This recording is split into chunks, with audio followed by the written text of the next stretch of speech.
2024 লোকসভা ভোটে বঙ্গে তৃণমূল ও বিজেপির ফল পরিবর্তন হলেও শূন্যেই ঠেকেছে বামেরা। তবে সারা দেশ থেকে 9টি আসনে জয়ী হয়েছে তারা। 2019-এর নিরিখে এবার স্কোর বাড়াতে সক্ষম হয়েছে তারা।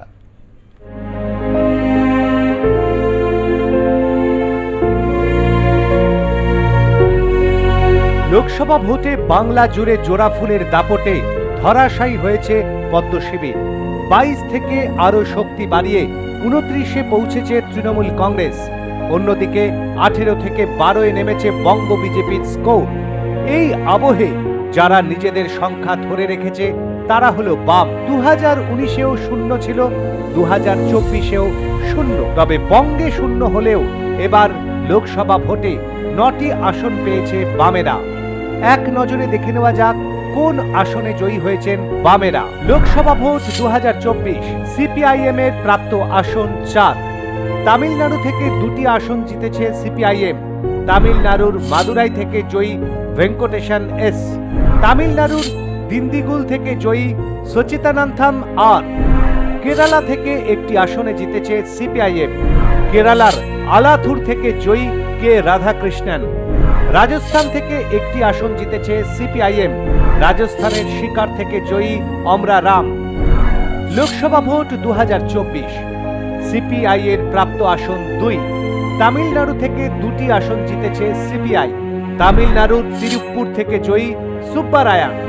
তামিলনাড়ুর নাগাপট্টিনাম থেকে জয়ী সেলভারাজ। লোকসভা ভোট 2024, সিপিআইএমএল এর প্রাপ্ত আসন 2। বিহার থেকে 2টি আসন জিতেছে সিপিআইএমএল। বিহারের আরা থেকে জয়ী সুদামা প্রসাদ। বিহারের কারাকাট থেকে জয়ী রাজারাম সিং। আরএসপির প্রাপ্ত আসন 1। কেরালা থেকে একটি আসন জিতেছে আরএসপি। কেরালার কোল্লাম থেকে জয়ী এন.কে. প্রেমচন্দন। 2019-এর নিরিখে 2024-এর লোকসভা ভোটে ভালো ফল করেছে বামেরা।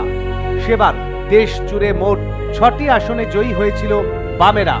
এর মধ্যে সিপিএম পেয়েছিল 3টি আসন, সিপিআই পেয়েছিল 2টি আসন, আরএসপি পেয়েছিল 1টি আসন। 20 বছর আগে অর্থাৎ 2004 সালের লোকসভা ভোটে বামেদের ফলে নজর রাখলে দেখা যায় সেবার দেশের মধ্যে 61টি লোকসভা আসন জিতেছিল বামেরা। বাংলার 42টির মধ্যে 35টি আসন ছিল সিপিএম এর ঝুলিতে। অর্থাৎ 20 বছরে 61 থেকে শক্তি হয়ে 9টিতে ঠেকেছে বামেরা। আগামী 20 বছরে কি আবারও সেই শক্তি ফেরাতে পারবে বামফ্রন্ট? এখন সেটাই দেখার। ব্যুরো রিপোর্ট, আর প্লাস নিউজ।